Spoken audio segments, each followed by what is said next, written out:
Sorry. Get them all out now. Yeah, right? Yeah. Then you'll never yawn again. We'll never yawn the rest of the podcast.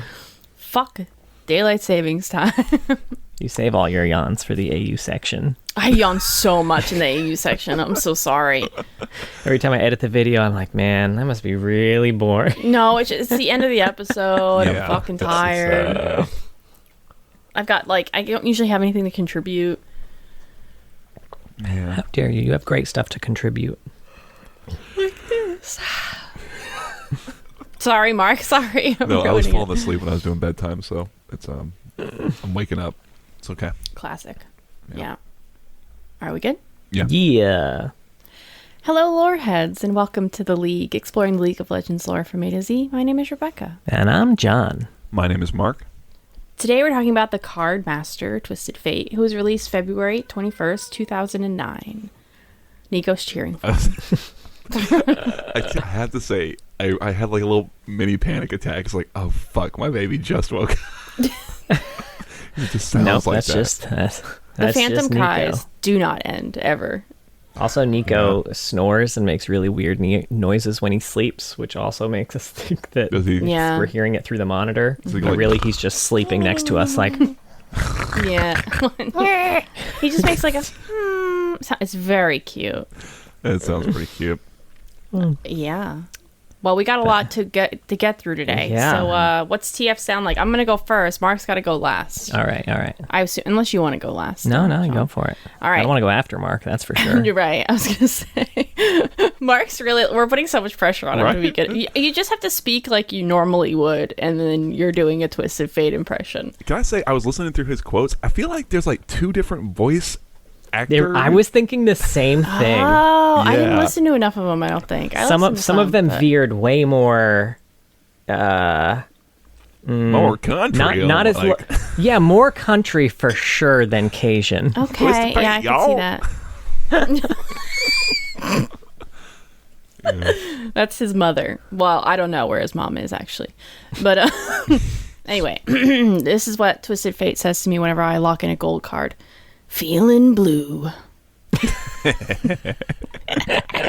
I see what you did there. Thank you. sick joke. Love it. Wow, thanks. What you did there was similar to a joke. Joke adjacent. That joke adjacent thing you Damn. just said. Putting very mean words in my mouth. I'm literally quoting you right now. All right.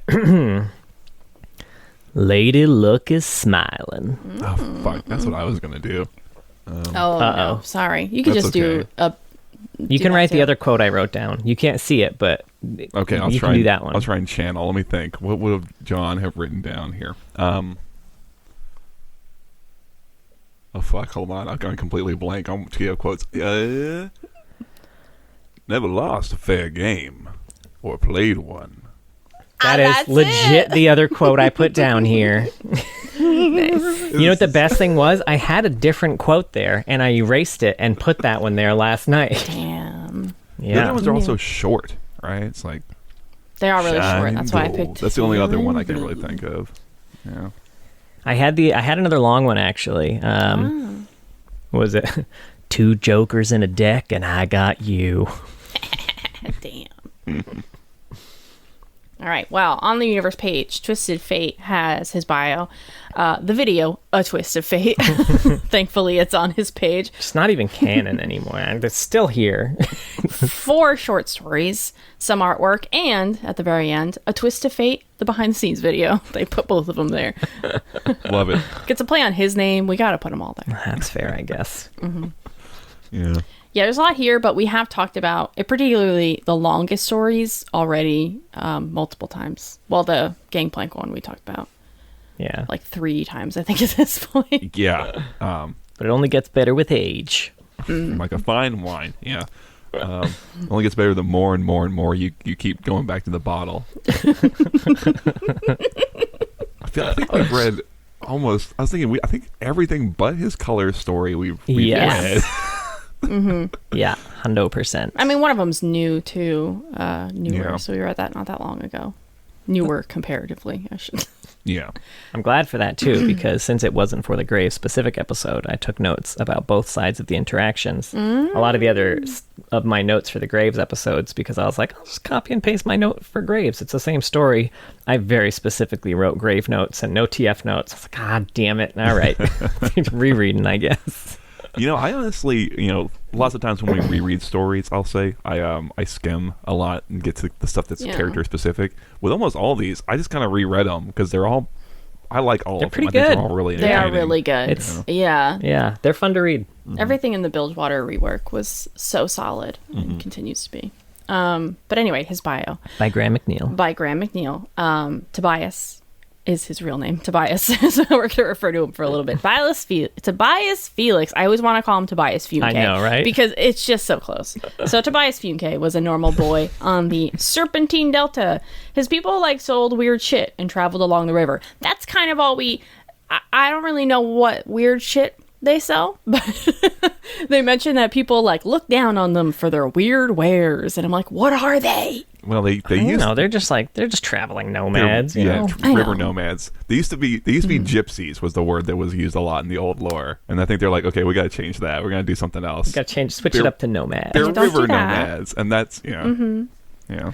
Okay. Although I will say, from the very original lore, was still called the Serpentine Isles. I feel like that's true. the only location that has really stuck with it.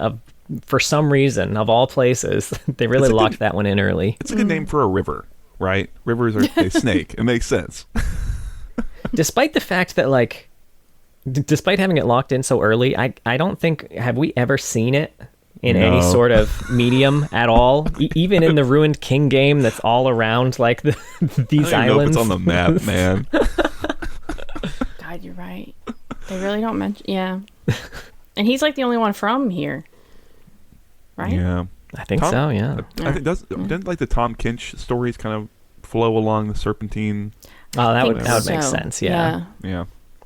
So maybe we've seen the water of the Serpentine River, but we were underwater the whole time during that cinematic. We had so no we just- idea. No way of knowing. Anyway, Tobias started gambling pretty young. Some of his family members taught him how to read people and cards, magically read the cards. Not his mom and dad. I don't know where they are. They mentioned his grandfather and his aunt. I don't know where the rest of his family is.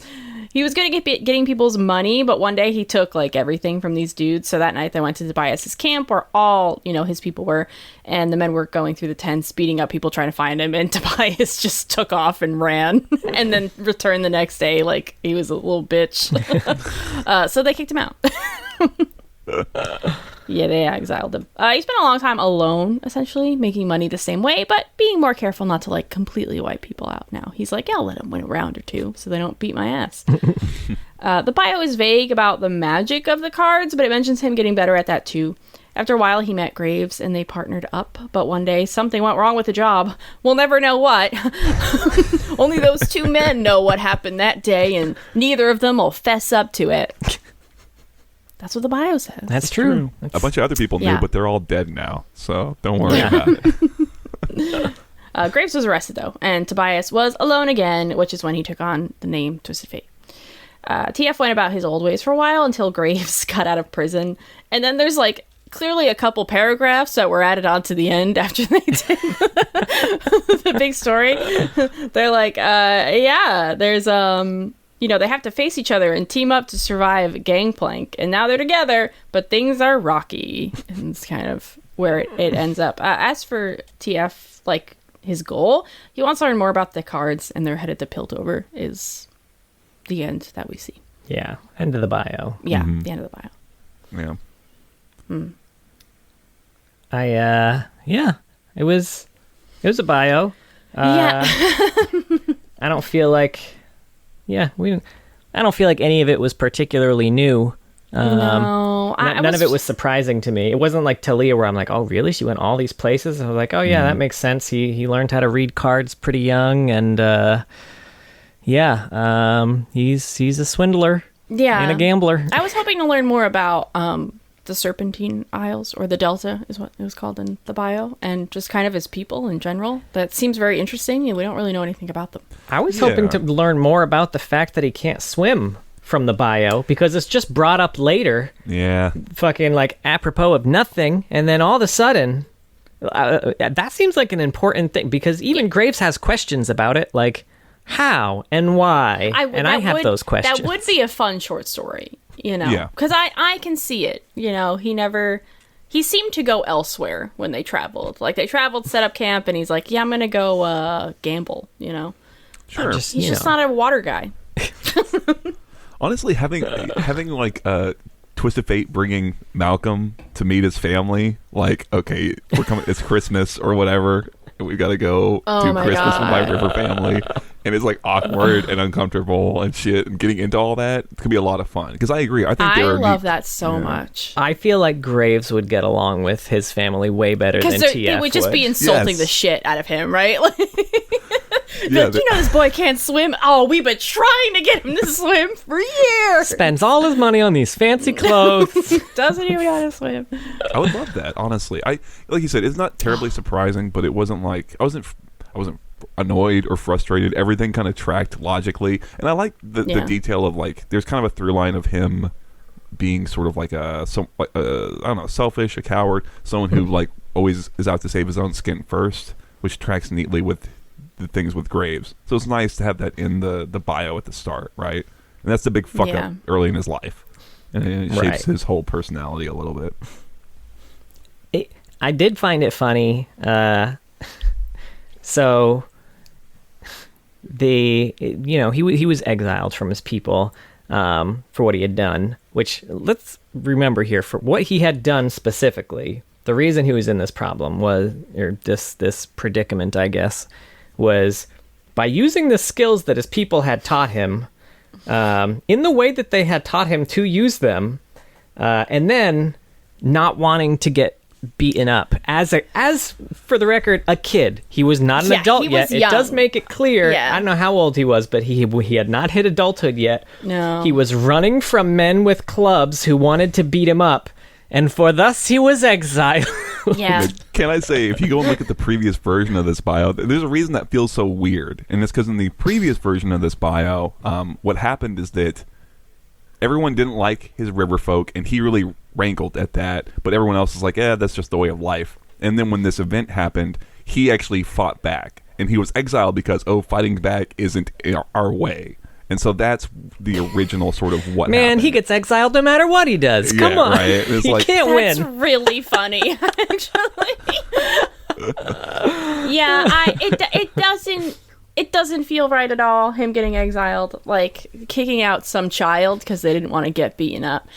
I don't know. And having Graves there, like, and at first Graves is real genial, gets along with his family, and then that comes up, and Graves sticks up for Twisted Fate, and is like, no, fuck y'all. Or finding out, maybe he finds out how old he was or something like that. He's like, he's a coward, Tobias, so he's running away. And then he finds out he was like fucking 9 or some shit. And he's like, hang on.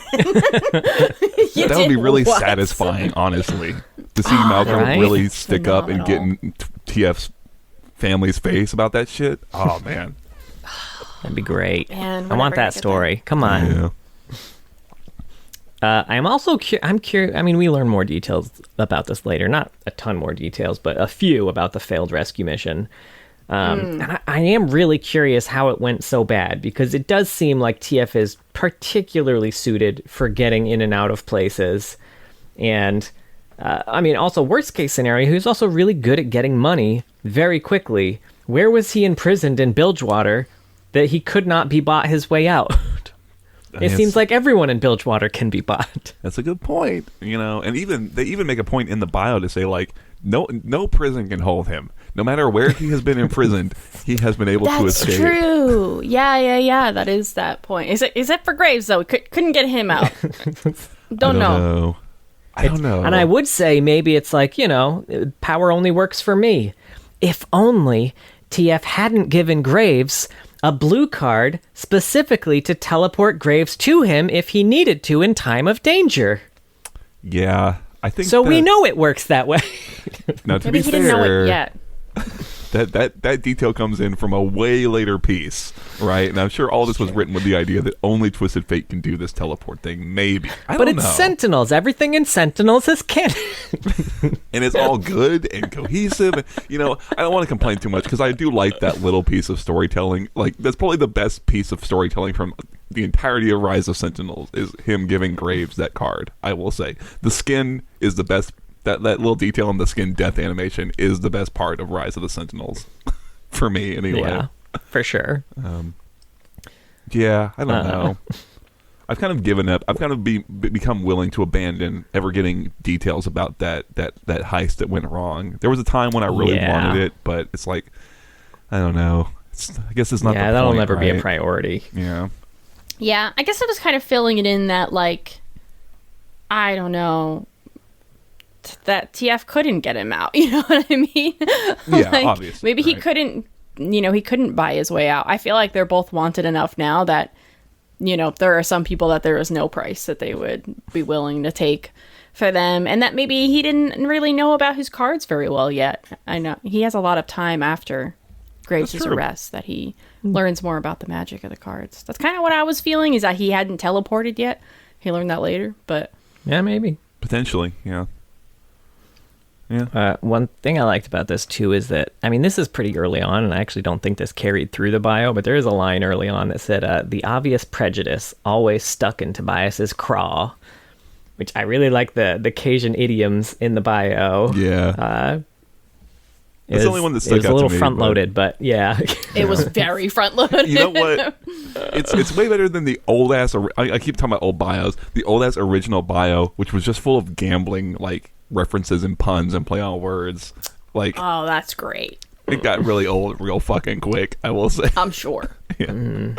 That was that was the one thing they had with him. Right? Yeah, Plays exactly. magic cards and he gambles. Oh, by the way, you know what is also on his page that you forgot to mention is the old original art, like concept art of him, where he's just a guy with massive fucking cards. They are huge. I briefly looked at the artwork, but I don't think well enough. Like normally it's like, oh, this is the modern TF. I get it. I've seen Twisted Fate before, but it's like the old original like card master concept art, and it looks like Jace, but he's got like these massive like I don't know, like I can't even describe it. He's got like posters for like cards. Right. These like the novelty like playing cards you'd get at a magic show where they like flip it around. Like, is this your card? Sorry, I forgot the alphabet. It took me a while to get here. Yeah, no worries. In the meantime, they reference 2 card games here too, Mort Wheel and Stabber Scotch, which Stabber what? Yeah, my favorites. They sound good. Although, what is the name of the actual? I didn't write down. What's the name of the actual game that he's good at? It's like Kraken Hand. Oh yeah. Yeah. I don't know. It don't matter. Load. But I love me some fantasy gambling games. This is some shit that like when you go to do the casino session for your campaign. It's like, hey, we got these. Roll some d6s. Roll a d4 and see who's, that type of shit. I love it. Yeah, I feel like any RPG game I play that has a card game, it's the first thing I learn. Oh my god, and then he literally will be playing for so long. I will spend so long on those games. He does look like Jace, weirdly. Right? What was he gonna do with these cards? Just slap people in the face with them? It's like the original Karma, except he's just got 3 cards fanned out and just whipping people with his fans. They're so giant. Highly recommend checking out that concept art on the Twisted Fate universe page. I love it. Tries to throw them, but they're just so non-aerodynamic. They just fall. I'm still working on it. Oh man. Anyway, short stories. Let's go. Sure. I guess we'll do his, order, or his color story first. Color That's one probably first. the most. Excuse me. I can actually write them down in any order here. Yeah. This, for the record, Double Down was also by Graham McNeil.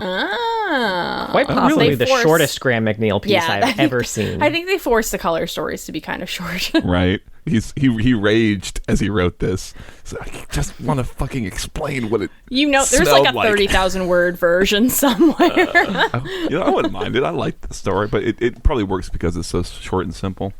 Yeah, I agree. Yeah, but it's excuse me. It's a day in the life of Twisted Fate. He's at a very high stakes card game at a gambling hall, and he's up against some asshole.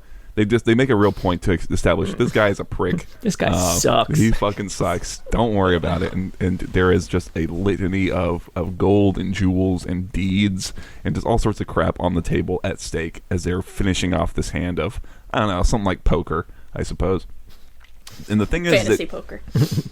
it's not poker. It's something else, but it is poker. Stabberwocky. Yeah, it's...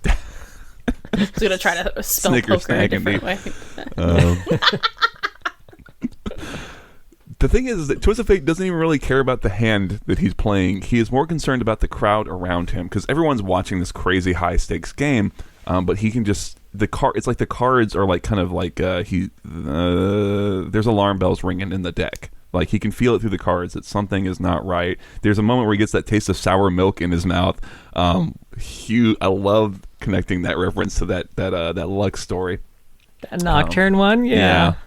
And it's the same magic apparently. His something is wrong taste is the same as Nocturne's we just haunted your ass taste. Yeah, apparently maybe that's just some bad magic or something. But he's not even paying really attention to what's going on at the table. He's scanning the crowd constantly, and he's having back and forth with this guy he's playing against. And as he's getting ready to unveil his hand, this couple from the crowd starts lunging towards Twisted Fate. It's a mysterious pair. This woman this with mysterious red hair, flame-haired woman with two pistols, with hand cannons, right? A pale woman, they're trying to capture him. They got some sort of collar they're going to try and capture him with, and they seem to get it around him. But in the kerfuffle, he does his little teleport trick and gets out, along with all of the money. And as the guy who was playing against starts like, "Where's the money? Where's my money?" Twisted Fate's cards, fall to the ground and show that he indeed did have a winning hand, and that's the end of the story. Yeah. He probably could have broken Graves out of prison.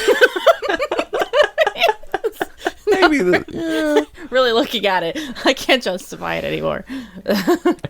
maybe this was much later. Maybe they had a runic it took him iron. too long to. It took him too long to learn the teleporting, and he's like, "Man, Malcolm's gonna be so. I can't show up now. He's gonna be furious. It's gonna be so awkward." You joke, but honestly, I could see that being that's pretty real. Is that it's like, he probably would want, probably an avoidant personality, right? Doesn't want to deal with it. Absolutely, yeah. Counterpoint. Oh.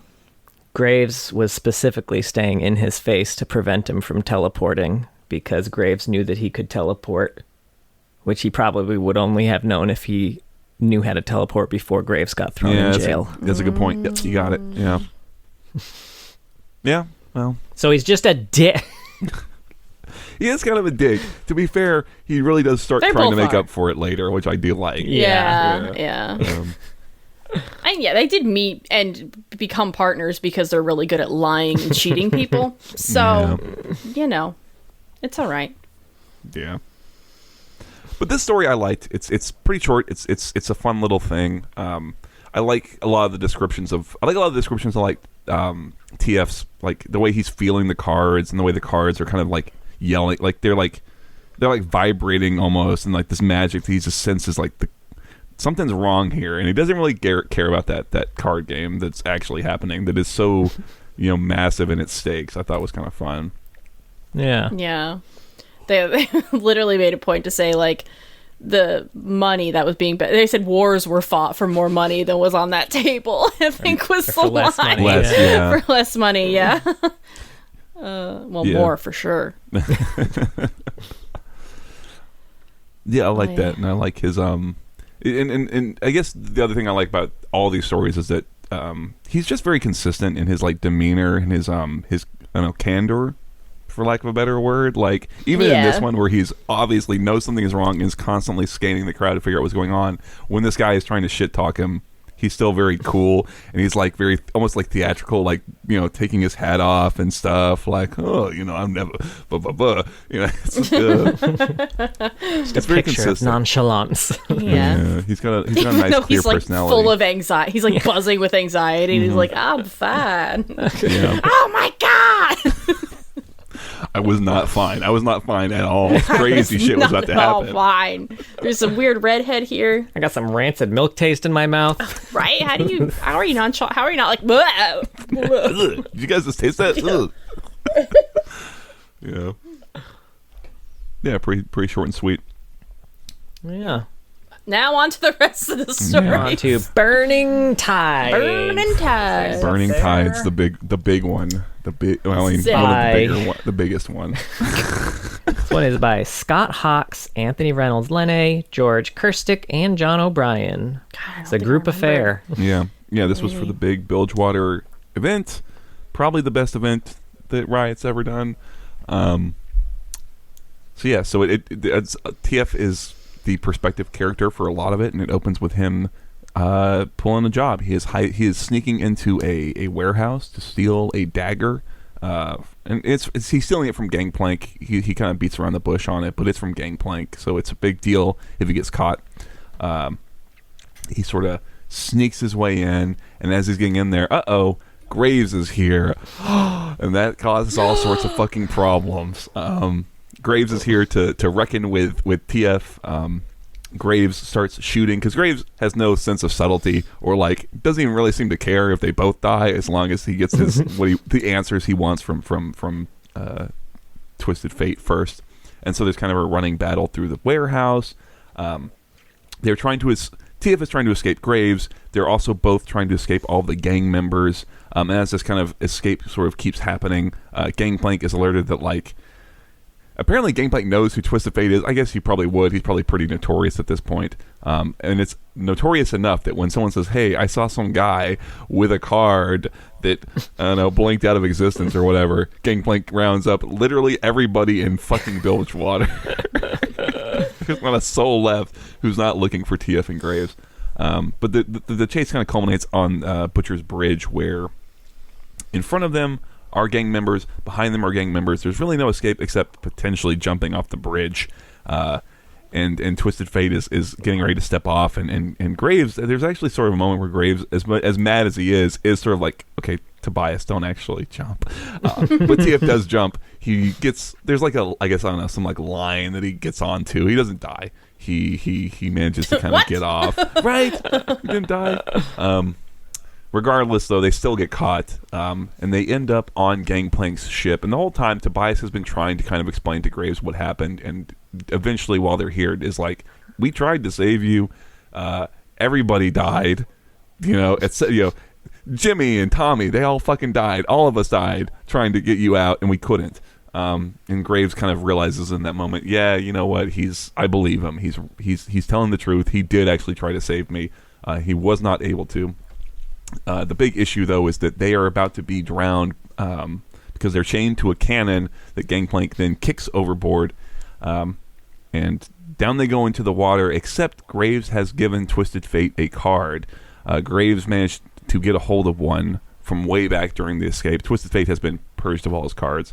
And TF could use this to escape, but instead uses it to teleport behind Gangplank, get a hold of the dagger he was trying to steal, and then goes down into the water to save Graves. Now, the whole time that this is happening, Miss Fortune, we see, has been kind of pulling everybody's strings. She got Twisted Fate there to rob Gangplank. She got Graves there to cause a commotion, and she's orchestrating it all so that she can, as we've already talked about, overthrow Gangplank, kill him, and take over Bilgewater.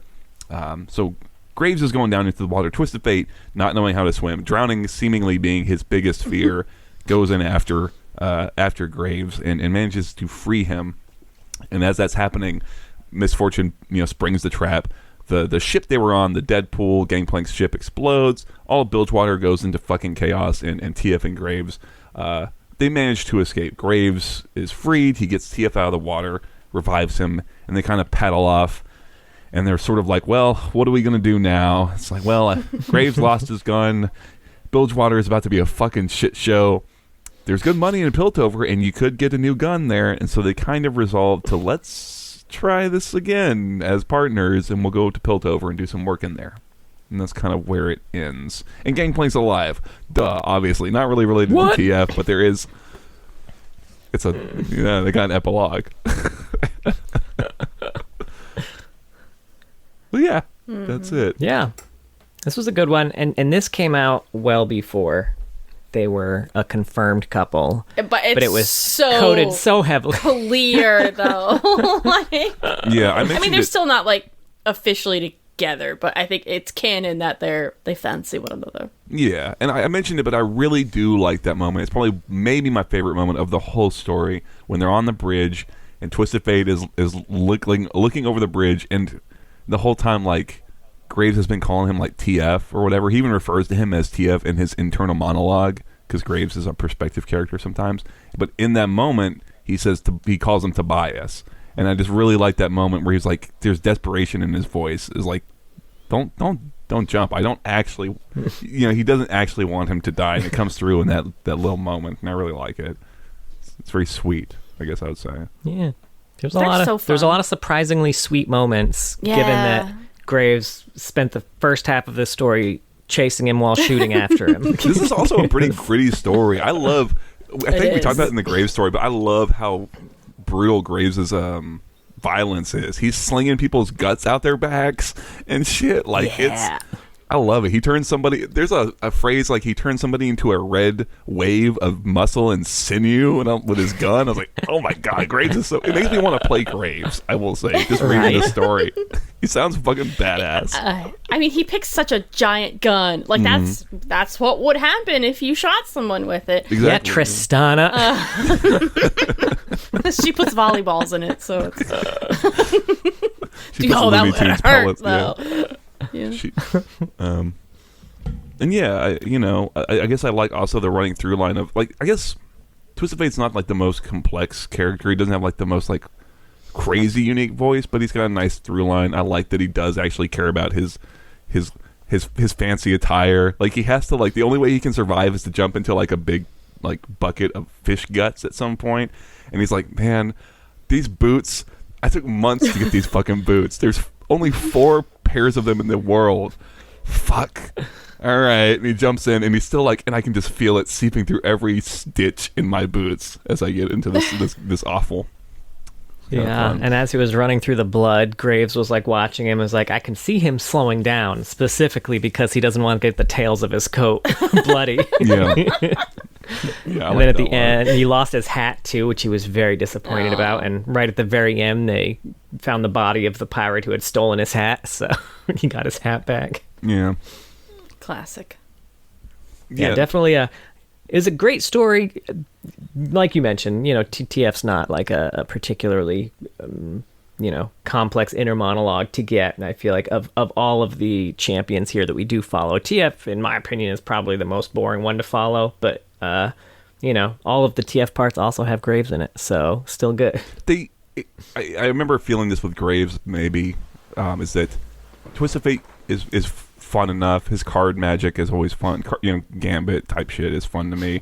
Graves is fun, and together they're a lot of fun. And I really like that every story, except his color story, which is fine, has them together, and even more so that it's holistically it's advancing their relationship. It's like it's literally all I ever want from League of Wars. I want shit to happen and to change, and the characters to grow. Yeah. And I kind of love it, I'll be honest with you. And before the turn at the end too, where TF did kind of jump after Graves and decide, no matter what happens here, I'm gonna make it up to him for leaving him.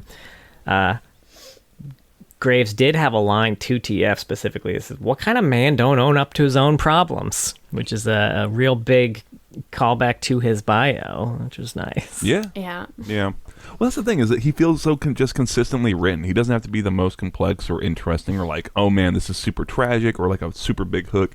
But it's like he makes he makes sense, and I can tell you about Twisted Fate without having to tell you about his magic powers or what he looks like. I can just tell you about the character, and that's, again, also that's all I want, right? So, I like it. I like it a lot. I think towards the end, maybe, or not the end, but like maybe closer to the middle, we get a bit more internal dialogue from TF2 about how well he knows Graves and how well he can understand when it's worth talking to Graves and when it's not worth talking to Graves. We get that context after their first interaction in the warehouse, though, where TF comes off like a huge asshole. Because we know that, this is the first time he's seen Graves since, Graves got sent to prison. So you'd almost expect kind of like almost like one of those like Jinx Vi type reunions where it's like where Vi feels super guilty and it's like, oh my God, I'm so sorry, but like, I won't do it again. I'm so glad that you're okay type of deal. But Graves is like, what the fuck, dude? How could you do this to me? And TF is just like so nonchalant, just like no apology in sight, just like da ba da ba da ba da ba da, just like kind of goading him on in a way, and which also isn't great for TF in this situation. You don't want a more angry Graves in this factory, but that's how he handles his feelings. I guess. Yeah. And then he does make it out. The building is on fire, and he thinks to himself, he says, I feel bad for a moment about leaving Graves in a burning building. Yeah, but he'll be fine. It's like, man, TF really is the worst partner. Yeah. Yeah, he kind of. Don't get me wrong. I mean, he has some learning and growing to do. He had one teleport, and he teleported behind Gangplank. That's terrifying. Sure, man. He made up for it, dude. I forgot about the scrimshaw scene in this, but it is really fucking like it's not related to Twisted Fate, but I forgot how fucking I love. I mean, I don't know. Maybe I just love like gruesome torture scenes of him scrimshawing that dude while he's still alive. Oh my God. It's stomach churning. Tell you what. But you know what? Twisted Fate doesn't have the strongest voice, but I do like when we get to his perspective. Not only about his clothing, but some of the ways that some of the things that like Graves. When Graves is thinking about Twisted Fate, it's like, oh, he'll have some line here. Oh, he's kind of. He thinks he's so fucking. He thinks he's so fucking cool. And Twisted Fate kind of does have that going on in his internal monologue. He kind of thinks very highly of himself, and I don't know if it's like a defense mechanism or what, but he's kind of they've got each other pegged, and I guess I like that. You know what I mean? Yeah. Ayo. Thanks for being the one to say something. So I don't look like the pervert. Well, you're welcome for just lining it up. But yeah, lots of fun. All right, so the next one is the I didn't write down the names of Destiny and Fate. Destiny and Fate, yeah, obviously. Anthony Reynolds Lene. Yeah, so this is after they've done some jobs in Piltover. They're coming back to Bilgewater. They're back. They're back, baby. For what seems like a very easy job. They have to steal this crown called the Abyssal Crown that you can use to control the beasts below. And I do find it funny at the very start. There's like they got paid half up front, and Graves is like, because it's all told from Graves' perspective. It's like, I didn't think we were going to go for it at all. I thought we'd just take the half that we got and just leave. It's literally the easiest money we've ever made. But I guess they're going to do it anyway. And they're coming up to this little.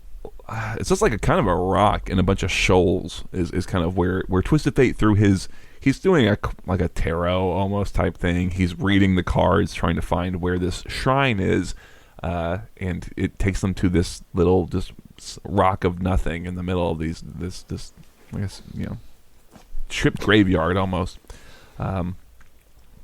Graves has to swim in. Twisted Fate does his little teleport trick in, which sucks for Graves, and they get down into this little, I guess, cave, and it's a Buru temple is what we see pretty early on. So this is a Buru temple, maybe abandoned, or I guess obviously abandoned, and there's this bunch of junk inside. There's a bunch of like parts of dead ships and just a bunch of crap. And Twist of Fate they find this shrine, and they're trying to find where the crown is, and Twist of Fate's getting very frustrated. And as they're doing this, they spot, hey, there's an old lady here who's just laying here. I think she's dead, but I don't quite know. Let's just leave her alone. And Graves is still kind of investigating while Twist of Fate is... TF is doing an investigation check. Graves is fucking around, looting. And they come across this guy who's chained up and is like, you got to save me. I don't want to be a sacrifice. Save me. Graves knocks him out so that they can, I don't want to deal with that shit. And as they are kind of still doing this, a little squid is trying to be sneaky in a bucket.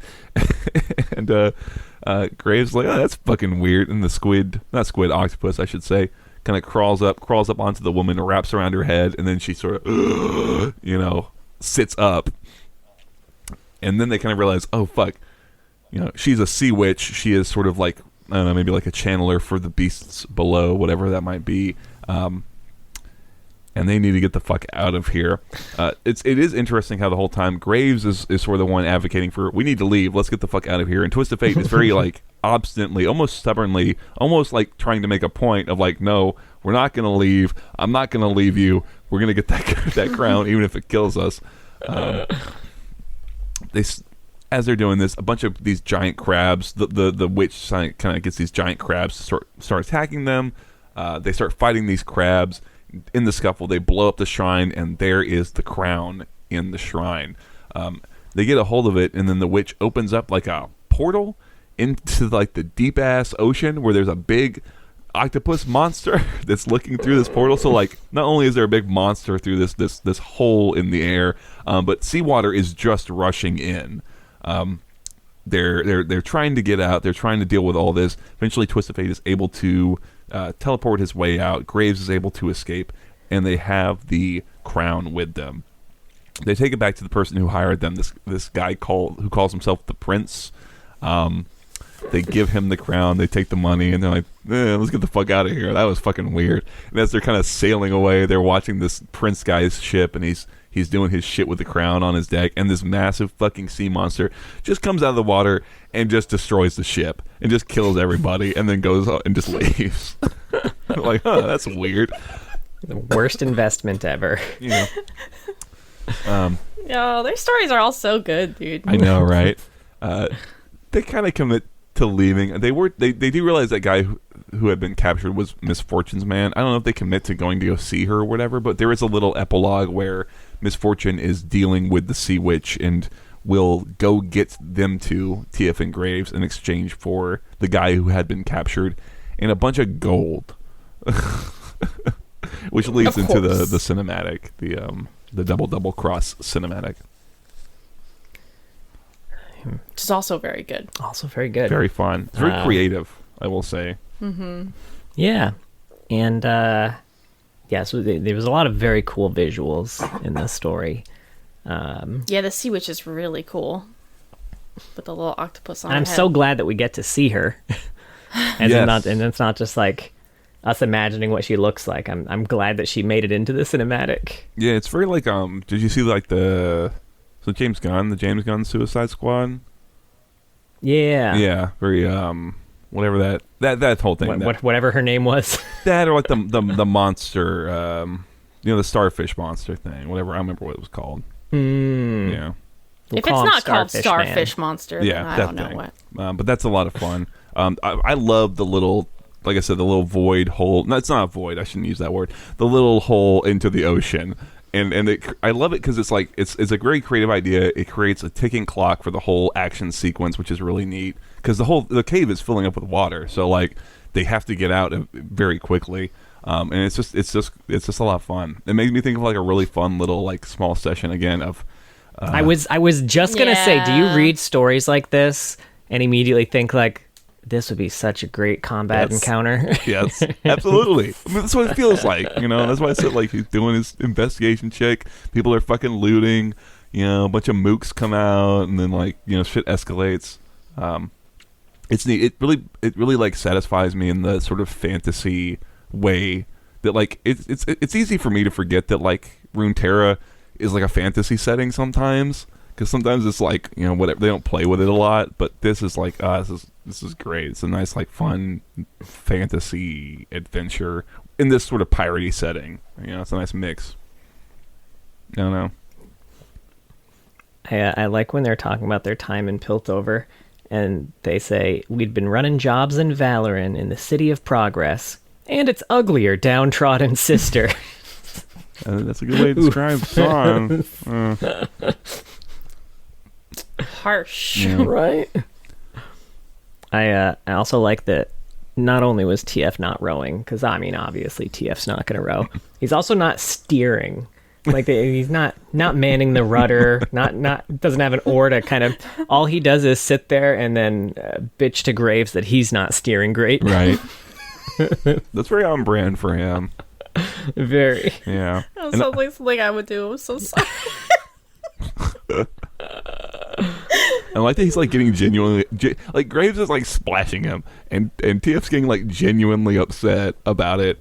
He's getting like actually mad. I don't know. It's kind of, I guess that's the other thing I like too, is that like it's a really fun action fantasy piece while there's still like a lot of character stuff running through it. And like I said, the big part of it is that Twisted Fate is really, he's really trying. God, like, bless his heart, he's really trying. Yeah. And there was a scene, I think it was after they got into the cave, because Graves had a much rougher time getting into the cave than TF did, obviously, and he hit his head pretty hard, and he got out of the water, and he was bleeding. And Graves has a line that's like, you know, he might try to play it cool, but TF's still looking at me, and I can tell he's concerned. I won't admit it, but I appreciate that. Yeah. They're both so dumb. You can care about each other. It's okay. Oh, Yeah. Also, I do love when Graves first saw the old lady. He had a line, what was I going to do, shoot a sleeping old grandma? No matter how bad she smells, that seems like it would just be inviting a whole shipload of bad luck down upon us. Which is ironic, because not shooting the old grandma actually did that. I like it because he's like, they're both kind of like whispering, and Grace's like, there's an old woman here. And Tisfade's like, I don't know, just leave her, like ignore her? I don't know. Both kind of incompetent, which is kind of funny too. The cards didn't say anything about old lady. I don't know what to do. That's the other thing that I thought was neat. Like, at some point, Twisted Fate is like, he's doing his little tarot thing, and he's like, yeah, I'm pretty sure this is the place, and he holds up this card that's like, it just looks like the crown they're looking for, and Graves is like, I don't remember that card, and Twisted Fate, yeah, it's not in the deck. It didn't exist until this moment. The little like edges of his card magic are kind of neat, and that's part of it, which I thought was kind of cool. Yeah, it was neat. Also, I like that they're I was laughing because they're like shipload. There's another moment where he says like, oh, for luck's sake, like all these sort of like kids bot versions of swearing. I kind of like. And Graves would not, like, Graves would just swear, right? Yes. Like, I think he's one of the champs that would. He would only swear. It's like. That's true. I feel like he'd fit in really well at one of my family gatherings. We all swear a lot. Hmm.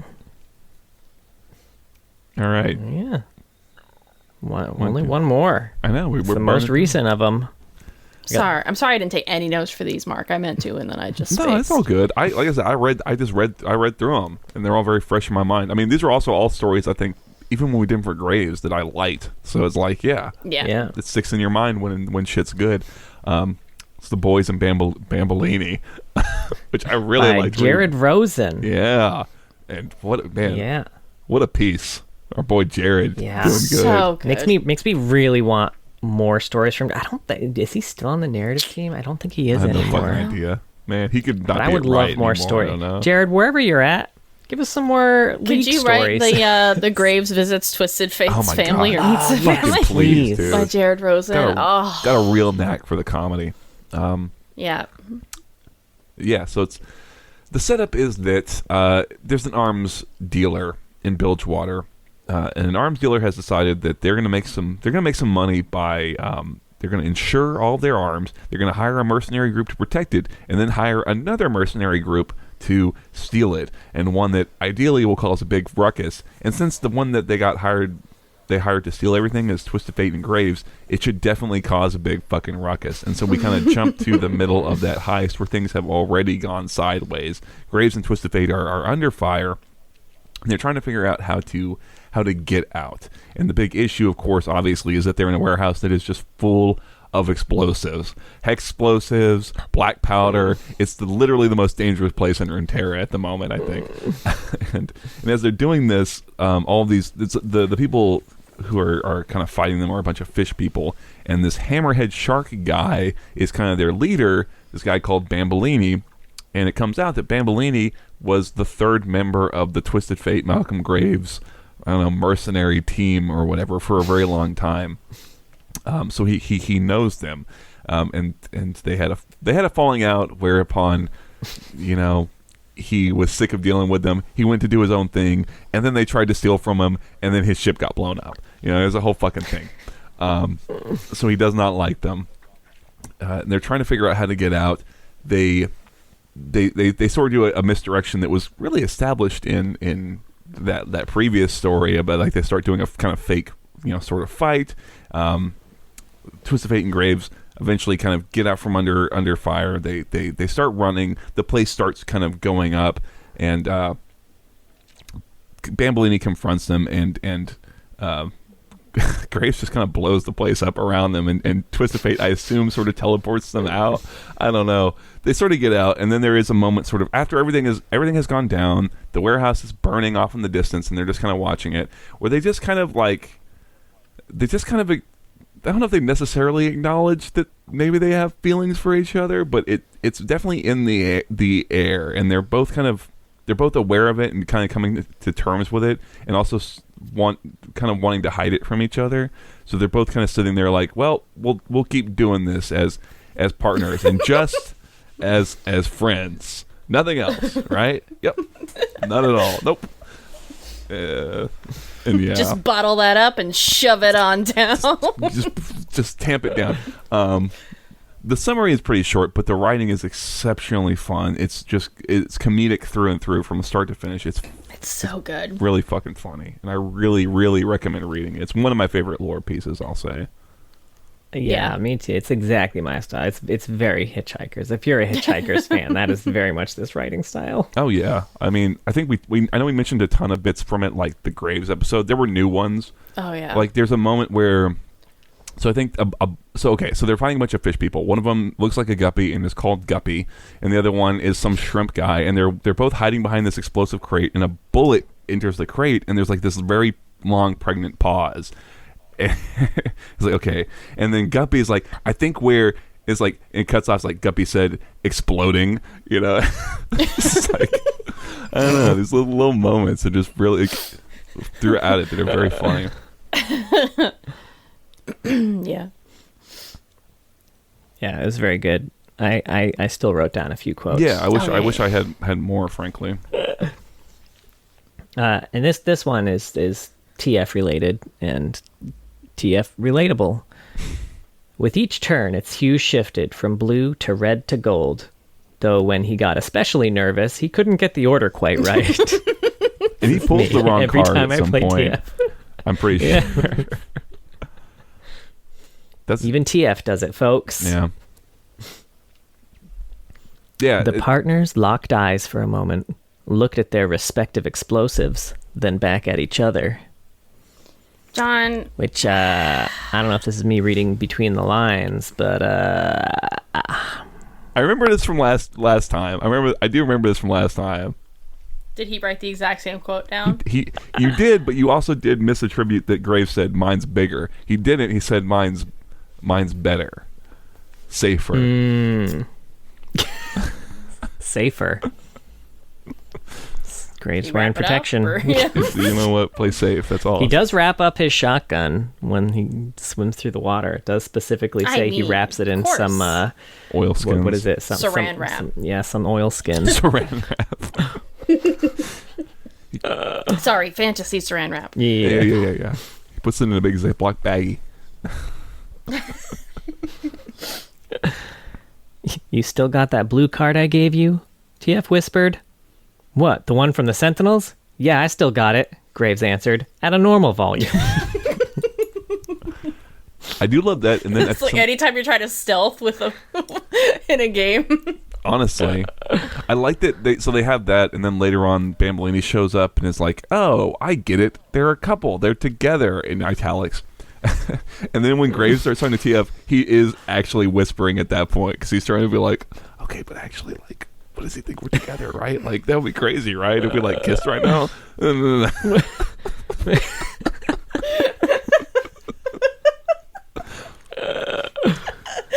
We shouldn't do it, right? Right? That might solve problems. No. Wait, but maybe? No. Maybe it would confuse them. I don't know. It would, yeah. For a second, maybe. Yeah. I will say, I know we mentioned this in the Graves episode, but I really am convinced at this point that that whole bit of Bambolini being like, "Oh, they're a couple, I get it," is like Jared being very specifically like, "Hey, anyone who didn't like know what was going on, hey, here's you guys get it yet? Catch yeah, here we go, come on." You're as slow as Bombolini, folks.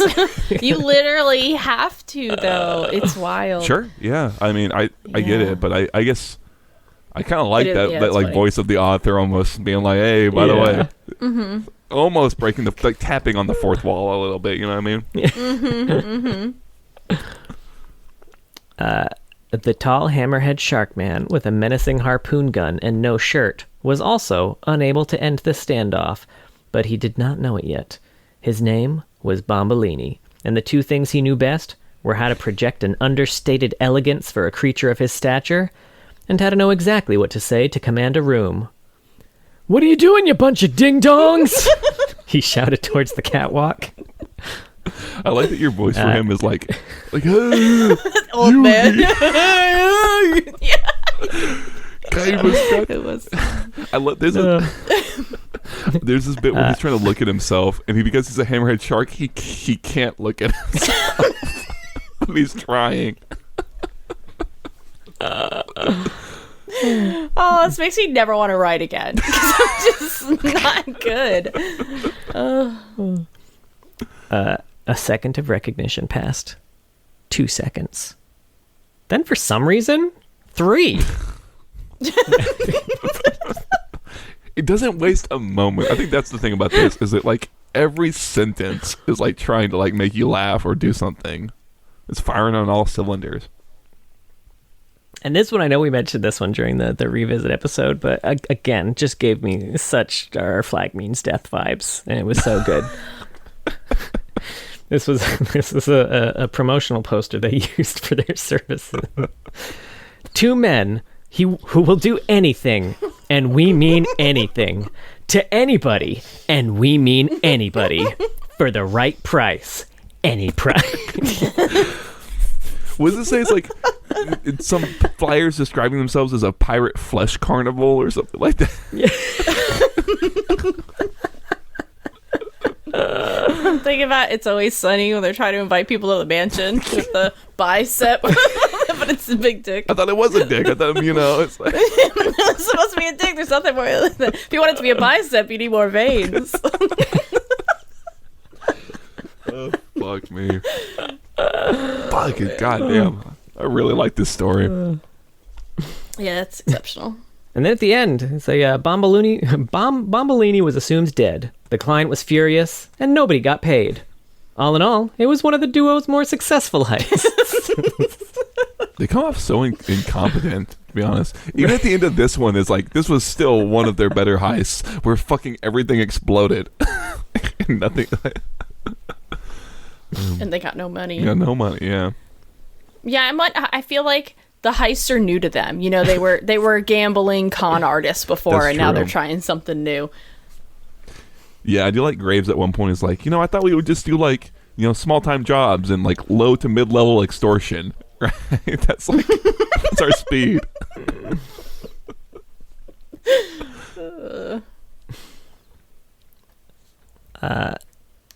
During their little argument at the end too, I really liked this interaction because they're kind of this was after Graves came back from the Sentinels.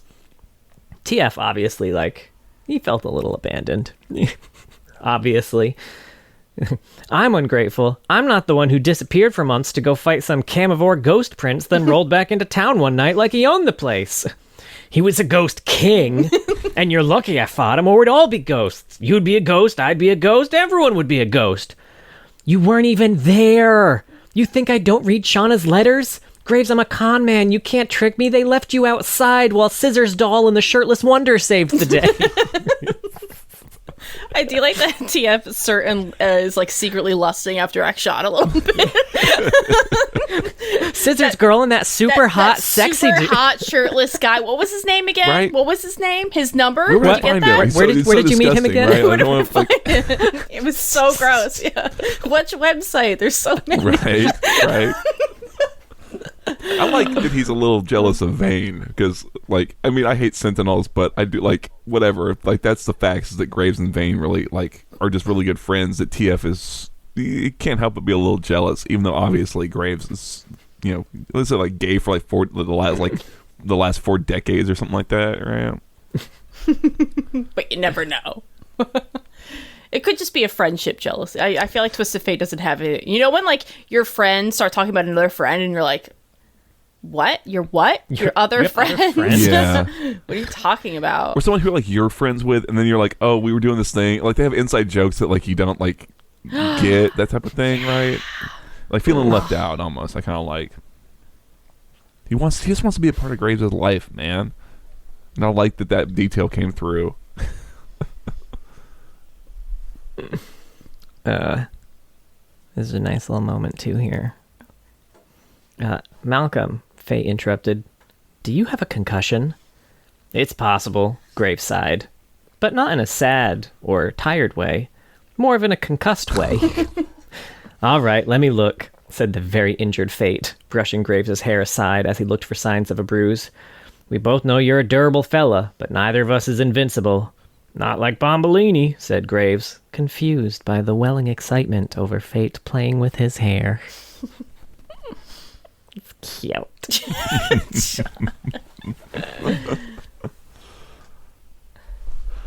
We also find out all the people that Graves, had previous relationships with here, which was fun. It was a Northman, unspecified Northman. A trader with a cockroach tattoo. Is that like guys with lion tattoos now Right. or something? A Buru cultist, who Graves insists was not a cultist, but they did try to sacrifice them both. Oh, that's another story I'd really love. Oh, sure, Right. yeah.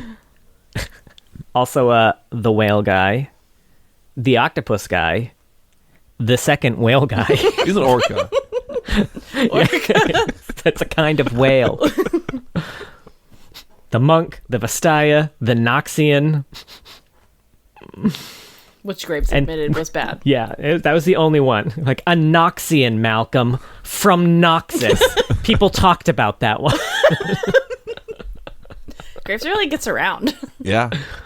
And then they tease Neela in this story, but Neela hadn't been announced or released yet, so we didn't realize they were teasing her. Yeah. Even afterwards, I don't feel it really connected because they talk about like, oh, she got so many hands in this laughing jar, and it's like none of that comes through at all. And I remember from we Neela. talked about that. Yeah, I feel like they had a different idea for Neela. Yeah, probably. They saw the splash art is what happened, and they were like, okay, we see some water hands here. She's got the thing down there. Okay, cool.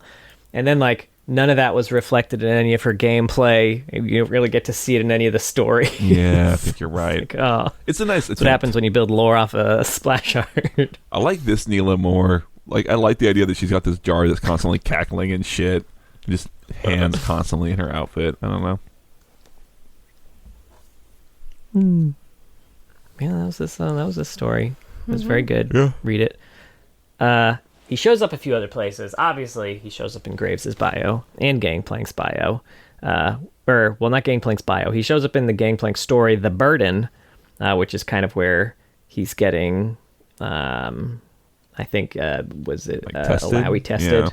Yeah, it's actually probably an Alawi story now that I think about it. But Gangplank calls them both alley whores. Oh. Well, Graves, maybe a little bit, by the sounds of it. He dated one of Gangplank's exes, and he's still salty about it. Oh, man. That would be kind of... That story. Yeah. Which one do you think it was? One of the whale guys, maybe? I mean, it could have been Alawi. That's the only... We know that she's Buru, you know? She's the only Buru that, you know, they both, you know, that But I don't think Alawi would have Gangplank dated. tried to sacrifice them. I don't know. Maybe she tried to test him, and he thought that was the sacrifice. I don't think so, honey.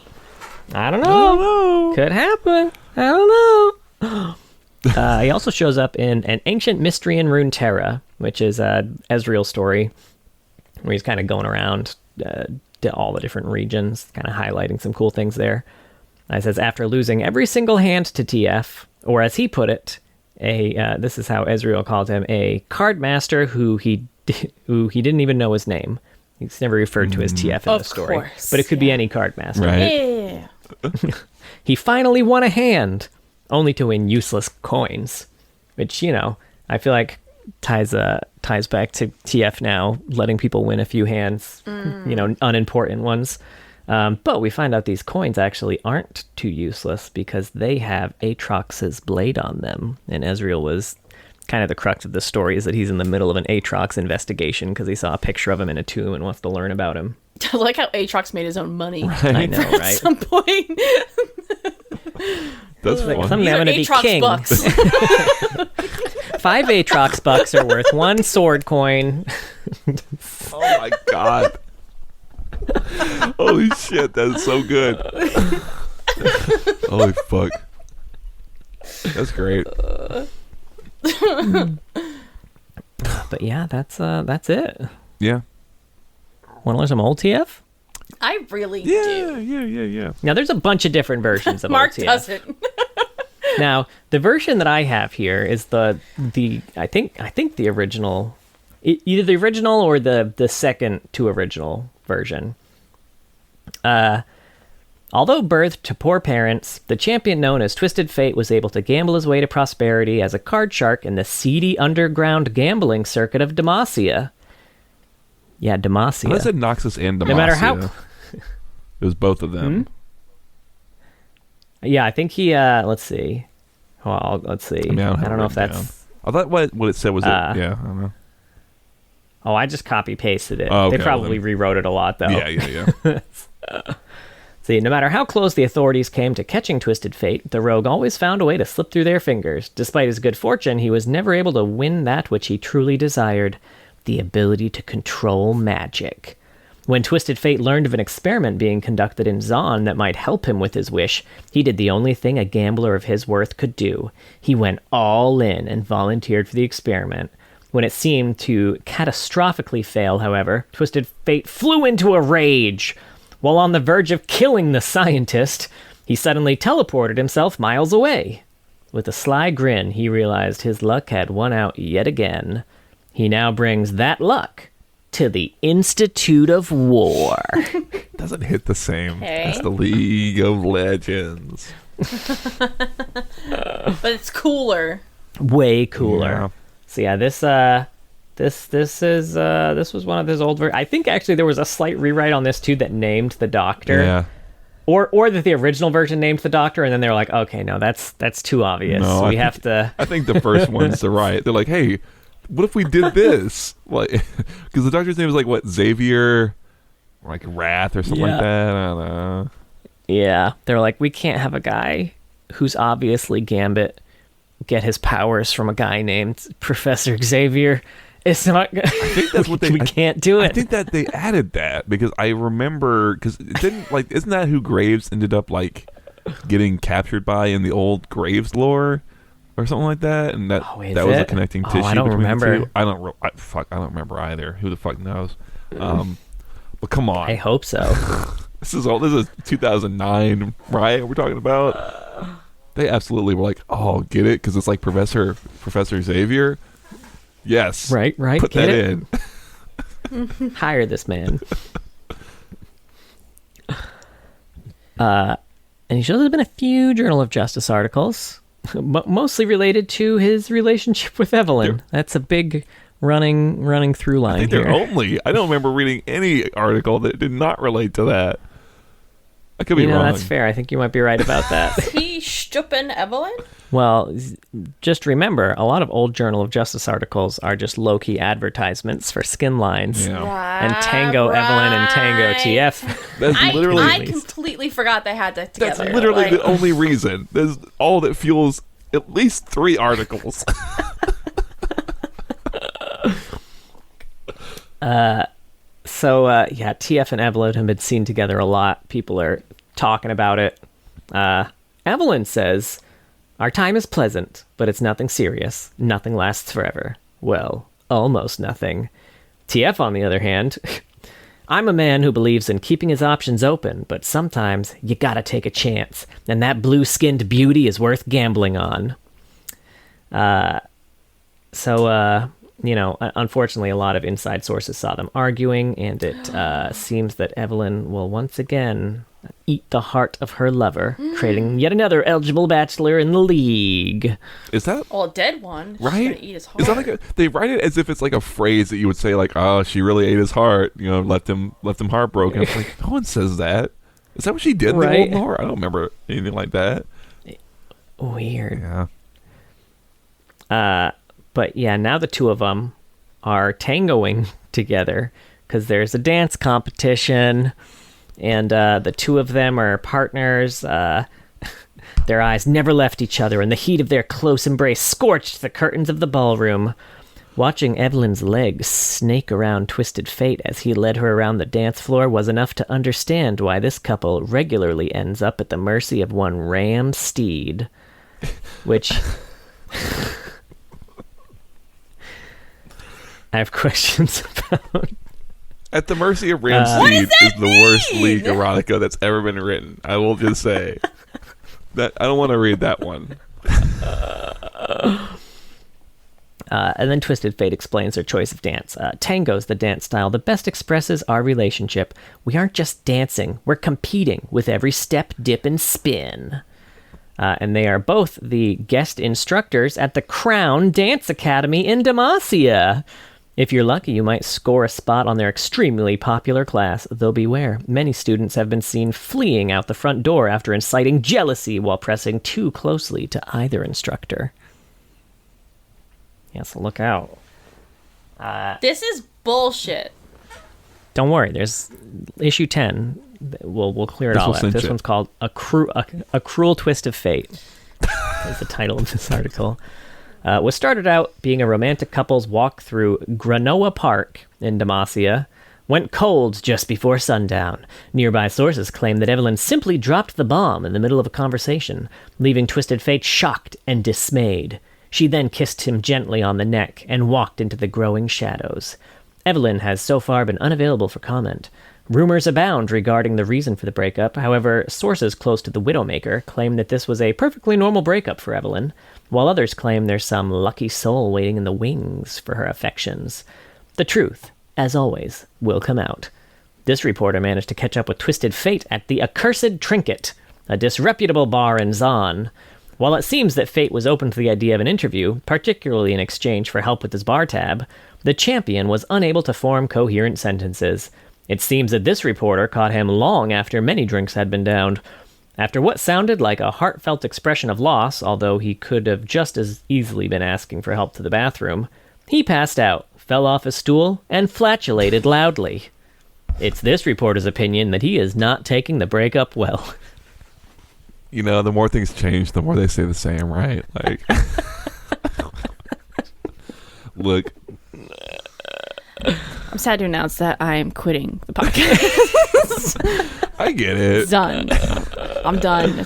You know, the more I think about this, the more I like the idea that at some point in current canon, Twisted Fate did kind of hook up with Evelyn.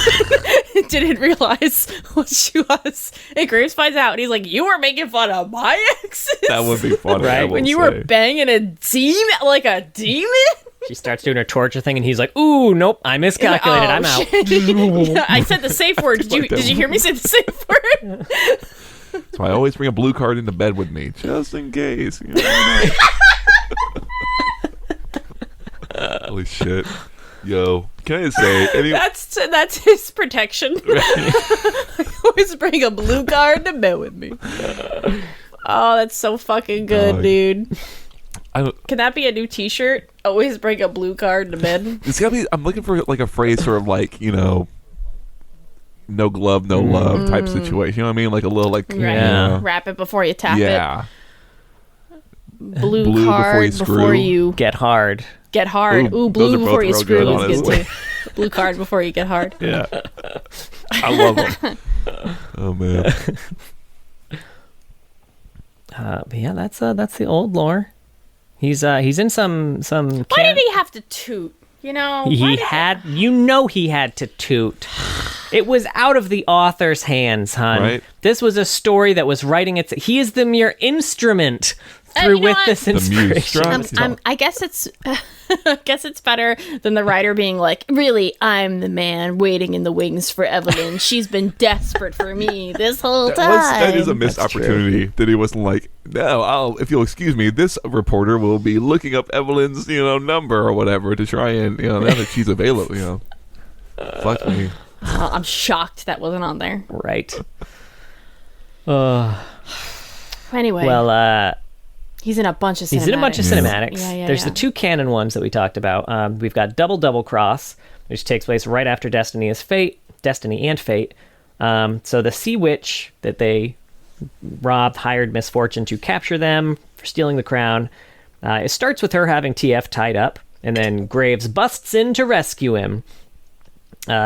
Which, he does kind of get him down. They manage to get the drop on her, kind of, but then she lures them into a trap and captures them both. The witch shows up and trades her, Misfortune's captured quartermaster and a bunch of treasure for TF and Graves, but also mentions that she'll be sacrificing them to the beasts below and they'll have centuries of torment and all that stuff. And MF is like, ooh, I didn't know this was awkward. So she sneaks one of TF's cards into the box, which they use to explode the box and escape. It was a great little piece there. Yeah, really. You get to learn a lot about, much like the Don't Mess with Yordles, you get a lot of both of their personalities in this one. Yeah. Why are they in the best two, like, Runeterra or whatever these are cinematics? Tales of Runeterra cinematics. It's Tales them two in both of them. Yeah. Yeah. They have them nailed down. It must be like, this is like, you can really use them well. I don't know.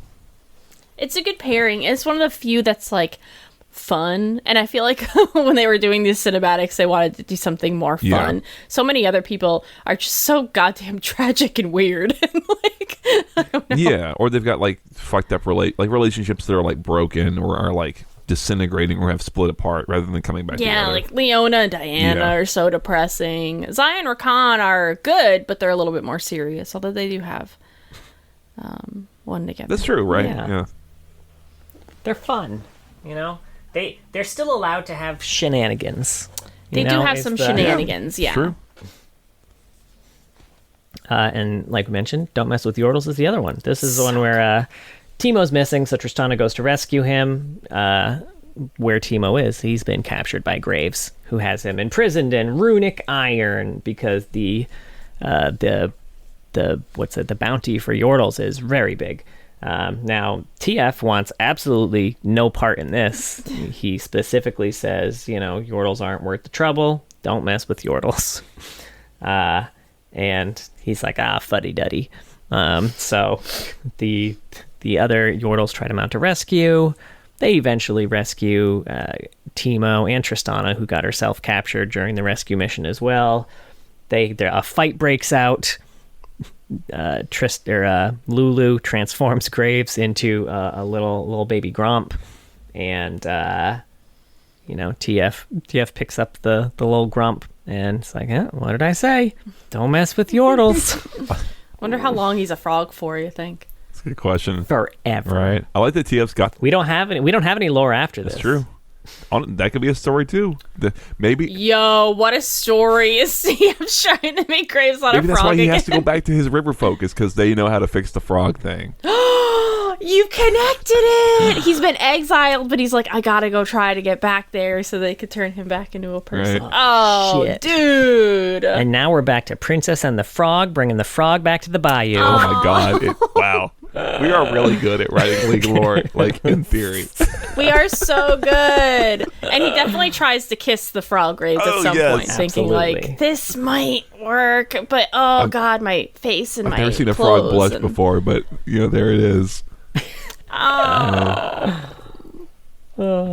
Jared Rosen, please. Please, for us. Just send it to us. It doesn't have to be for Riot. I'll pay you Commission me. $20. Yeah, I'll throw $20 in there. Fuck it. I'm a writer. You deserve way more than that. I'm sorry. That was really insulting.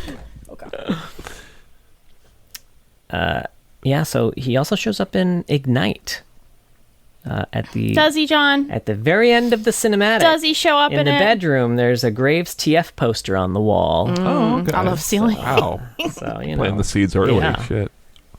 Well, this was the official Graves TF poster it's that like the Riot rival was one, right? back when Riot was selling those like paired poster that had like what were the other Kha'Zix ones? Rengo. Like Morgana and Kale, Kha'Zix Rengar, selling all those posters at Worlds. Yeah, they had the Graves TF one. And then he shows up in Road to the Cup, which was that, the Avatar animation studio for Worlds that year. Basically, everyone fighting their way to get the Champions Cup. TF was in this one, played by World Elite's Messiah, who in this cinematic ults about 10 feet. But he does ult twice in a row, so that's impressive. A lot of ability haste. A lot of ability haste. It was Earth mode. Yeah. The Clash of Fate cinematic. He's in the lineup at the end. Well, oh geez, man. And obviously, because it's on his page, a twist of fate. No other reason. TF's hanging out, and Fiddlesticks comes and ruins his day. And he kills a lot of crows. That's how you defeat Fiddlesticks. Good job, Twist of Fate. You did it. You did it. You crazy. You won League of crazy Legends.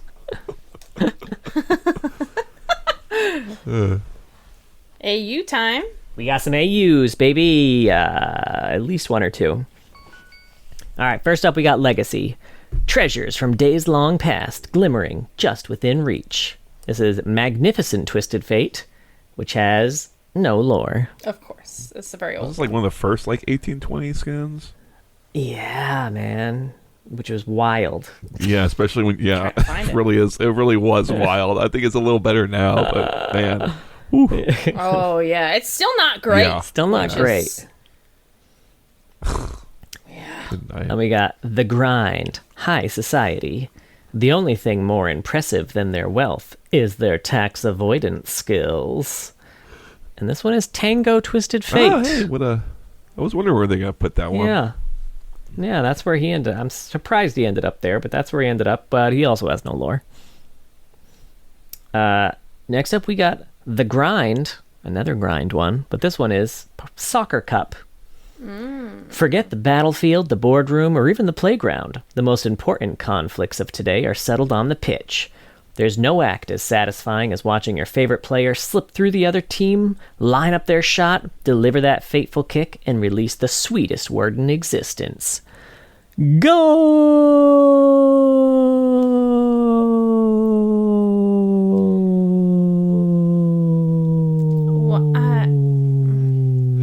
It's a long episode, hon. If you wanna... No. Red card, Twisted Fate. Tobias spends much of his spare time as a sanctioned referee for Order United matches. Sure, there are card games to cheat at and gambling parlors to swindle, but it just doesn't compare to a heated game of soccer.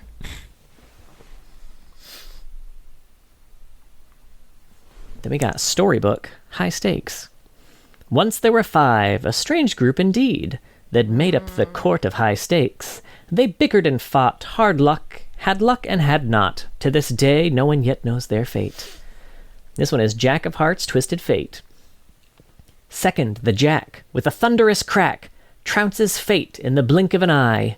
In winnings he counts all the hearts of the court, who will swoon every time he walks by. Mm.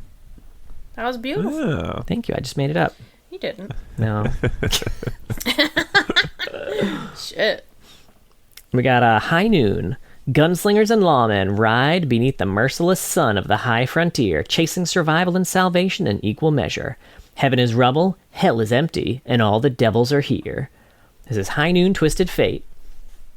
Resident card sharp of every dice parlor and gambling den on the high frontier, Tobias Twisted Fate, Felix, likes to split his time between Buzzard Gulch and the more civilized border towns. He specializes in breaking the hearts and bank accounts, in either order, of amiable, naive debutantes. And I'm pretty sure, I might have it in the fun facts instead of here, but I think this was the first place that he was referred to as Tobias Felix. Oh, interesting. I think he was called Tobias Fate in other places before. I think this was the first time we got his first and last name. Did they change? And then they adopted it for... I was going to say, yeah, did they change it, update the bio to reflect that then? Okay. Yeah. Neat. Then we got Fables. Set in a mythological world, each champion represents a mythological god, hero, villain, or creature. And this is... Musketeer Twisted Fate. Not quite mythological, but, literary. Maybe that's what they meant. Right, it's a story. Twisted Fate was never supposed to be among the Order of the Musketeers, especially coming from a lowborn family. But his charm and quick wit, along with his skill in combat, helped him save the monarchy from a dastardly plot, earning him a place among the elite. Unfortunately for them, he prefers swashbuckling adventures to his actual duty. You said duty. No one did say duty. Yeah. And no one even chuckled. Right. God. He farts once and you just become numb to it. We got Ages of Runeterra. Bilgewater, the Burning Tides. Welcome to Bilgewater, where fortunes are made at the end of a gun. Anything you might need can be found at the slaughter docks, whether that be some hired hands, sea monster stew, or a captain who will send you to your watery grave. This is Cut Purse Twisted Fate. Looking to hire some muscle for an above-the-board, highly legitimate business venture? Look no further than Twisted Fate and his furry companion Graves. Two men who will do anything, and we mean anything, to anybody, and we mean anybody, for the right price. Any price. Inquire within. Right. Fun fact about this one, this was the first TF skin where he did not have a hat. And they had to alter all of his animations to accommodate for that. Wow. Commitment. I love it. Right? I do like how they made Grave sound like his dog. His furry companion, Grave. Shit. We got Moons of Ionia, Blood Moon. An ancient cult seeking irresistible power surfaces on nights of the Blood Moon to perform profane esoteric rites, merging their flesh with demonic spirits and becoming one with an ever greater darkness. This one's Blood Moon Twisted Fate. The Blood Moon cult's true leader is shrouded in whispers and hearsay. It is he who first passed the trial of the masks, and he who unraveled the secrets of surrendering one's flesh to the demon spirits. Whether he is still human, none can say, but he is ever present and always watching. You better watch out. You better not. He is the Santa Claus. Fuck. And we got Pulsefire. After unlocking the secrets of time travel, these champions are thrust into a far-flung dystopian future. While Chrono Enforcers relentlessly pursue them across time and space, a small few have escaped into history, taking their technology along for the ride. This one's Pulsefire Twisted Fate. Swindling his way past the Chrono Enforcers, Twisted Fate has made himself known by pulling off grand heists across various timelines. Always just moments ahead of the law, With stolen riches in his pocket, he knows the alleyways of time make for the quickest of getaways. I like that little time bandit type situation. Well, I mean, not like the movie, but like, you know, you know what I mean. It's like Time Aladdin. Sure, yeah, that's a good one. Street rat. Hey, they call him a river rat at some point in one of the stories. That's true. Rift rat. Rift rat. There it is.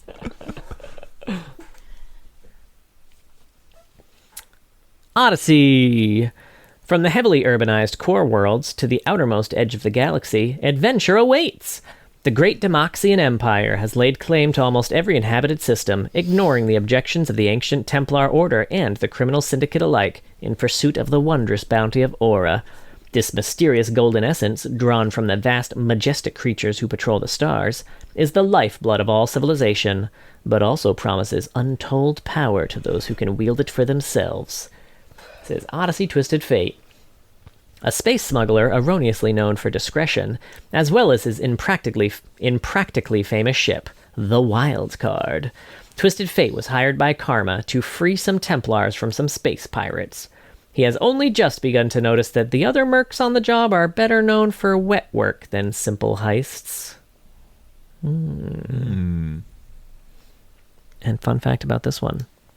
Odyssey Twisted Fate can be seen holding a container with an astronaut bard alien meep. One of the many connections between those two AUs. Oh, neat. It's right there. That's always neat. I always like the crossover stuff like that. We got Crime City Nightmare. Eldritch horrors lurk within the crime and grime of Valorant City. Black markets have given rise to elixirs, a valuable substance of dubious origin, whose production spells money and influence should any gang corner the market.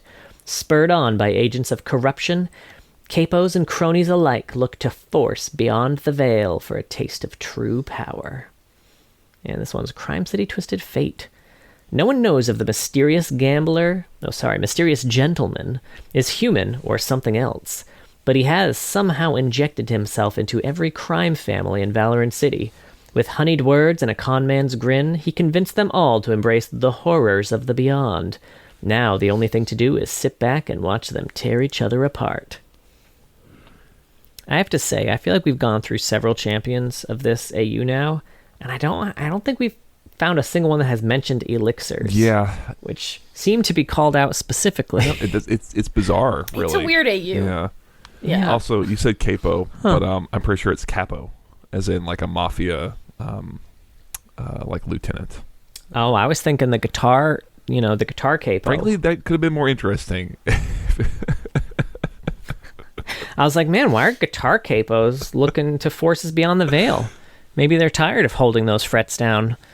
They want tentacles from beyond to hold it down for them. That would make sense. I don't know. Who am I to judge? Like a fret, yeah. So I thought to myself, why not fuck a fret?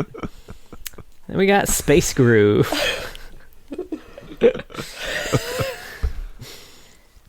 In a groovy galaxy a million disco infernos away, a mysterious energy known only as the Groove brings music and prosperity to trillions of galactic citizens. But when the alien overlord Lysandra and her army of harsh vibes begin to enslave planets and suppress disco music, a new age of heroes rise to stop her and keep the party groovin'. So I'm Space Groove, Twisted Fate. He may be a scoundrel, but Twisted Fate is known the galaxy over as someone who gets things done. But even he can't find a trace of his long-lost partner Graves. So when some cats offered him intel on Graves' whereabouts in exchange for the location of the legendary underground disco, The Jam, he happily obliged. What's a few party crashers anyway? And I like this because, you know, this could be either thing. You know, this is a time where the phrase "cool cats" is totally acceptable, but there's also a lot of people who are literal cats in this AU, and I have no idea which is making this offer. I think it's both. That's what I was going to ask. They're cool cats that are cats. Shit. Also, his face in this is just exquisite. Oh yeah, I don't know what that smile. It's very extra. He's not sure of himself at all, but he's looking sure of himself, you know? Fake it till you make it. It was a very John smile I'm getting. What? Ooh. What? Last up, we got Tales from the Rift. Trick or treat. You better hope you have the good stuff. You know, Piltover Pops, Stridebreaker Sours, Dark Star Chocolate Bars. 'Cause if you don't, the kids on this block have some tricks up their sleeves. Underworld Twisted Fate, who does not seem to be one of the kids. For those dreading their inevitable meeting with death, Twisted Fate offers another path. If they win his game of chance, a life of luxury awaits them. If they lose, he gladly adds yet another card to his ever-growing deck of doomed souls. Ooh, he's like Thresh. Oh my god. Yeah. But cooler, frankly. I wish Thresh I don't know. Yeah. It's cooler than Lantern. He's the Halloween version of Spirit Blossom Thresh. Okay, yeah, sure. That's who you got. There's also a Legends of Runeterra level up for this one. Before, he was just a man with a talent for cards. Now, he's a monster-hunting, darkness-fighting man with a talent for cards. Touched by the underworld itself, he might just be one of the few who can actually fight it. Come on, then, deal me in. Monsters, men, we'll all try our luck. I can remember the shine of a serpentine river, but that was another life. Now this one stops the monsters in their tracks. Living dead, somewhere between the two. All's the same in the underworld. That's a really long level up text, I will say. They're not normally that long, I feel like. There are 5 separate texts. Yeah, he was reading 5 different lines. Wow, there. okay. I feel like normally it's like a couple sentences at most. Maybe I'm wrong. Maybe it's like a level up, and then after he levels up, he gets new quotes that he just says sometimes. That would be interesting. That would be kind of cool, actually. Who knows? I don't play Legends of Runeterra. That's for nerds. Right? Fucking dweebs. Yeah, John, you play TFT with a spreadsheet open, so... It's called Well, efficiency. you need to. Yeah. What am I just gonna go out here freeballing it like a psychopath? Come on. Fun facts. Did you know that Twisted Fate was voiced by Owen Thomas in both League of Legends and Legends of Runeterra? He also voices Victor. Oh, Whoa. really? Okay. Yeah. Whoa. You didn't think they were going to be fun. Then all of a sudden they were fun. Full of fun. Why is his performance so different between his various voice lines? I don't know. You don't know. Why am I asking you? Hey, Owen. Owen, hit me up, man. Let me know what's up. Now, I will say he is voiced by a different person in the cinematics. He's voiced by Ray Chase in Double Double Cross and Don't Mess with Yordles, and the Stargazer Twisted Fate skin is also voiced by Ray Chase. No, you can definitely hear that. You can hear that difference. Yeah. Which, they're both good in their own way. Yeah. I kind of prefer Ray's, but it's whatever. It's hard. I think if the skin base was a little more consistent, like I like Lady Luck is smiling and like Neelam, but then there's other ones like you said they're trend way too country for me. So I don't know if it's a direction thing or what. Who knows? Yeah, He's given more personality in the cinematics as well. There's honestly, Twisted Fate doesn't have a ton of lines. he doesn't. I was surprised. I for some reason thought he had more. But seems like he would. I was wrong. We got his like visual Right? update, but I don't think the update. Maybe the VO didn't get an update or whatever. I don't know. That'd be great. I'd They're love like, a video update for him. He's still got cards. It still works. Right? I mean, Yeah. it does, but yeah. In the collaborative fan film Outlaw Origins, he is played by Chase Coleman. Remember we talked about this for the Graves episode, but yeah, there's a fan collab that goes over the meeting of Graves and Fucking TF. forgot about this. Holy shit! It's pretty good. Oh man. According to former Riot writer Devin Runin Giel, Twisted Fate was meant to be married to Graves, but that specific aspect was scrapped. But they decided to keep the palpable sexual tension between the characters. and it is palpable. You can just palpitate the shit out of it. Whatever. I'll stop. I'm palping so hard right now. Okay, we can move on. What's the next fun fact? What you got? I think I mentally checked out since the fart. Twisted Fate named his hat Envy. Okay. Yeah. All right. Yeah. Sentinel Graves' death animation, you kind of mentioned this before, has Graves taking out the blue card that gets him teleported to Twisted Fate's location before dying. We also kind of talked about this a little bit, but however much his lore is retconned, Twisted Fate is invariably identified as a Serpentine River nomad. In his second lore, and this was, I think, the one you referenced, he was a Demacian-born nomad who operated in Noxus. Oh, really? I mean, fuck do I know? I read like 2 or 3 different old bios, and they all kind of blend together. There's so many. As you can see in the Pool Shark card's artwork from Legends of Runeterra, his bounty in Bilgewater is 10 million. Holy. 10 million kisses. A lot. Which, for the record, is more than it's worth in the High Noon universe. I think it's only 3 million in the High Noon universe. Because he's not as evil. Oh, not evil, but, you know. He's not as He's not wanted. much of a scoundrel. There's a lot of serious shit going on in High Noon. They don't have time can't be bothered. to waste on He doesn't some have a big role card there. shark. Yeah. You know what? It's in the past. Money's worth more, right? Like, you know. That's true. It's true. Let's see. Oh, actually, so his first name, Tobias, was originally revealed in Burning Tides. We actually had not gotten the first name until Burning Tides.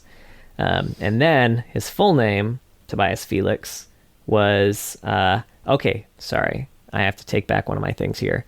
His full name was revealed when his biography was updated in conjunction with the global mobile launch of Legends of Runeterra. That was the inciting incident. Really? Really? That's what did it? That's weird. Yeah. Oh no. Okay, I was right here. It was specific to High Noon before his biography update. All right, I wasn't wrong. I remembered it. It just wasn't canon at that point, I guess, because it was AU specific. Okay, I got you. It was canonized after Burning Tides. He was made a saint. What?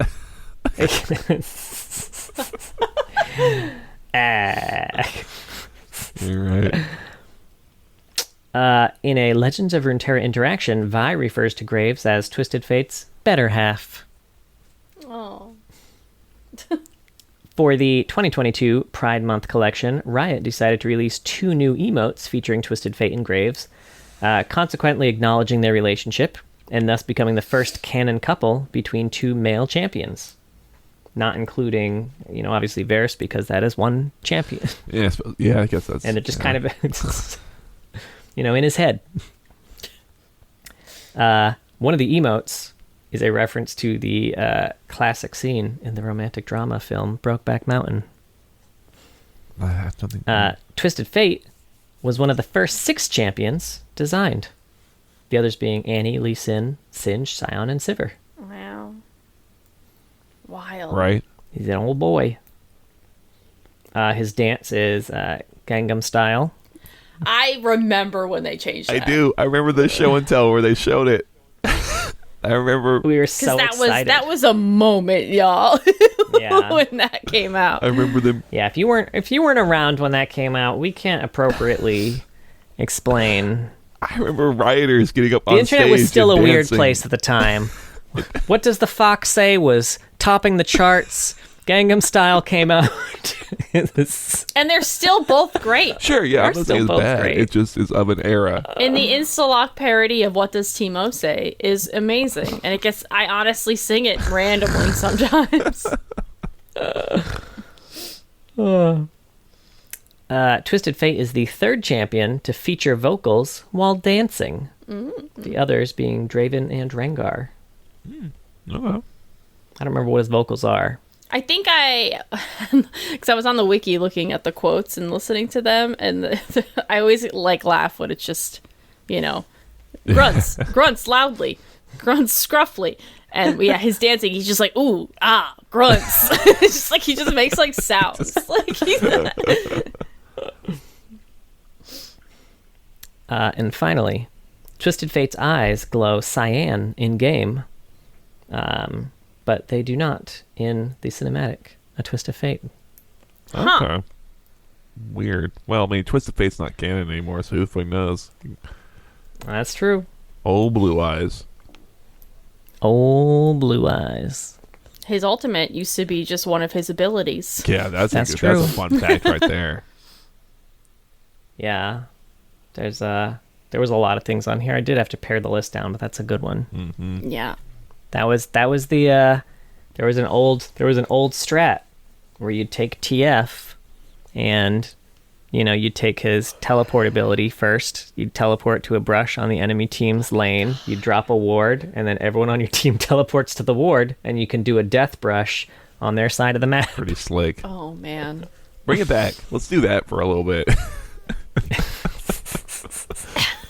Imagine if there was one patch where they gave everybody their release skills. Oh my god.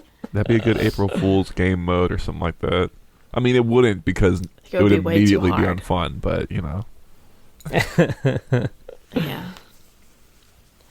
Yeah, Alright, that's TF. Any final thoughts on TF? There's a typo in, I think, one of the stories. It could be Bambolini, where they refer to him as a card sharp. So please fix that. Actually, they refer to him as a card sharp in several places, and it made me think if that's like an acceptable term for that. I didn't actually look it up, though. I forgot. Oh man, I feel like we're being gaslit now by Riot. They're like tricking us into thinking. Hold on, let me see. Yeah, I think I saw it in like an old version of like a bio, and I feel like it just maybe it's a card sharp, also known as a card shark. I've never heard that before. The person who you egg on my fucking face, I guess. Don't worry, I'll cut this. Yeah, cut it in many times. Big fucking wrong. Yeah, I'm gonna put it like 6 times in the episode. Mark looks like a fucking idiot alert. Yes, please add that. Thank you. That's all. Otherwise, I like Twist of Fate. I like the stories a lot. Yeah. Genuinely recommend reading any of his stories. They're all exceptional. Can't go wrong. Yeah. Well, that was Twisted Fate. Thank you so much for listening. We have a Twitter. It's at Loreheads. And a Twitch, twitch.tv/Loreheads. John streams on Saturdays. Yeah. He does. TFT and ARAMs with viewers. He's also been streaming Songs of Nunu. And I think you're about to finish though. Yeah, I think next stream I'll probably be done. Nice. Yeah, I usually stream Mondays. We get together and play Summoner's Rift. I didn't this week. John played Songs of Nunu. Played Songs of Nunu, baby. Because it was daylight savings time, and our baby doesn't know what that means. So I was really tired, and I still am. Sorry. We have a YouTube as well. Go check that out. We have some reactions on there now, and John's been posting, VODs of his games and stuff like that. So if you can't catch a stream or don't want to watch a full stream, you could watch like a particular game or something like that. And we have funny shorts on there. Yeah, we have shorts on there too, which is wonderful. And we have a Discord if you want to find some people to play League with, chat about the lore, post weird memes I don't understand. Go ahead and join the Discord. And we have a Patreon. Thank you so much for all of our patrons. But a very special thank you to our Medarda tier patrons: Big Man Gnomes, King of Hearts, Mr. Dead, Alistar X Mark Fanfic, and John has a dig bick. If you were imprisoned and in jail and needed to be rescued, even if Twisted Fate abandoned you, I'd come get you. That's nice of you. Thanks. Yes, nice of you. Even if it costs me the life of everybody I go there with. I'm not going. Fuck it. Yeah, I'm not going. What the hell? Come on, guys, support me. No. Okay, fine. Please be sure to join us next week. While we have a very short episode, I think, as we talk about the Plague Rat Twitch.